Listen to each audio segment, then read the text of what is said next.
اے چادر میں لپٹنے والے، اٹھو، اب خبردار کرنے لگو اور اپنے پروردگار کی بڑائی بیان کرو، اور اپنے کپڑے پاک رکھو اور شرک کی گندگی سے تو الگ ہی رہو، اور اس نیت سے احسان نہ کرو کہ اس سے زیادہ کے خواہاں ہو،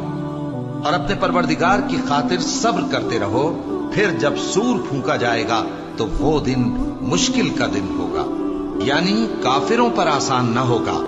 مجھے اس شخص سے سمجھ لینے دو جس کو میں نے اکیلا پیدا کیا، اور میں نے اس کو بہت سا مال دیا اور ہر وقت حاضر رہنے والے بیٹے دیے، اور اس کو ہر طرح کے سامان میں وسعت دی، پھر بھی لالچ رکھتا ہے کہ میں اسے اور زیادہ دوں۔ ایسا ہرگز نہیں ہوگا، یہ ہماری آیتوں کا بڑا مخالف رہا ہے۔ میں اسے ایک بڑی چڑھائی چڑھاؤں گا، اس نے غور و فکر کیا اور ایک بات ٹھہرا لی،